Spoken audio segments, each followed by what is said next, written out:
Hey, welcome to The Explainer. Today, we are digging into a really fascinating study that kind of flips the script on everything we thought we knew about sciatica and what's really behind that awful, radiating pain. All right, let's just imagine this for a second. You are in a ton of pain. Your doctor pulls up your MRI scan. What are you looking for?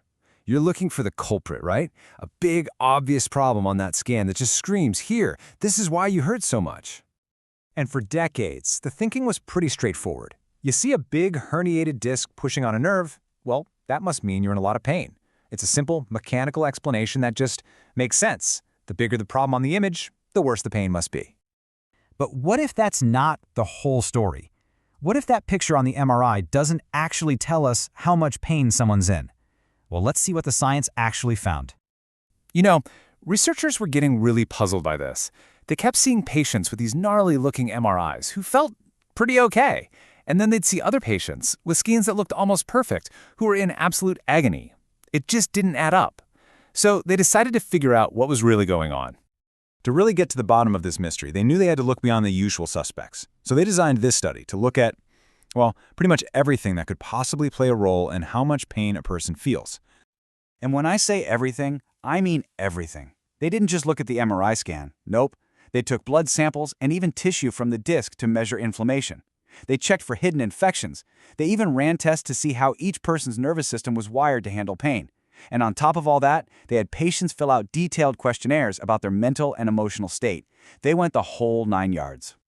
So they gathered all this data, and what they found? Well, this is where it gets really interesting, and pretty shocking, actually. It completely went against everything we thought we knew. Get ready for this. The two things we almost always blame for sciatica pain. You know, the size of the herniated disc and the amount of inflammation. They found absolutely no connection. Zero. Zilch. It had no link to how much pain the patient said they were in. This is a huge deal because it means we might have been looking in the completely wrong place for answers all this time. And this quote from the study pretty much says it all. The researchers themselves basically said, look, we checked the physical stuff and it's just not explaining the pain. They hit a dead end. That's not just some small finding. It's a direct challenge to the way we've thought about this kind of pain for a very long time. Okay, so if it's not the size of the herniation on the MRI, what is it? What actually makes the difference between a little bit of pain and a whole lot of it? Well, the study pointed to two really powerful drivers. So, it turns out the most important factors weren't found in the spine at all. The biggest clues were actually in the brain and the nervous system. It came down to how we think about our pain and how our bodies are naturally built to manage it. The first big one is something called pain catastrophizing. Now that's a mouthful, but it's basically a mental feedback loop. It's when you can't stop thinking about the pain, you start worrying about how terrible it is, and you feel completely helpless against it. This isn't about the pain being fake, it's about how your brain's reaction can literally turn up the volume on real pain signals.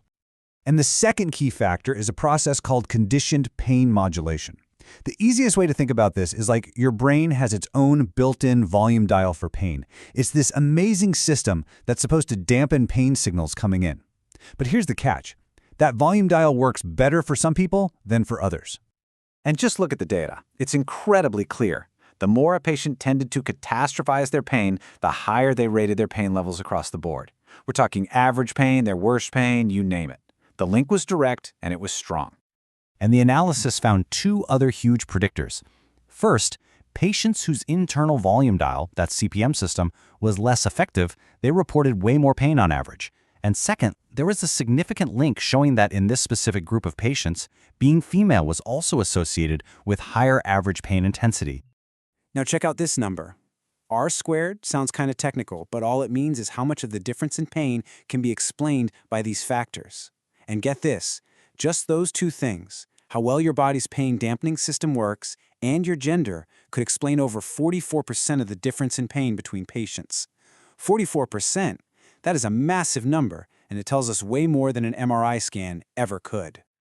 So, where does this leave us? What's the big takeaway here? Well, for anyone dealing with this kind of pain, or any doctor treating it, this is a potential game changer.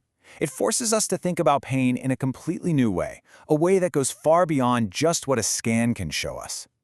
And let me be absolutely crystal clear about something.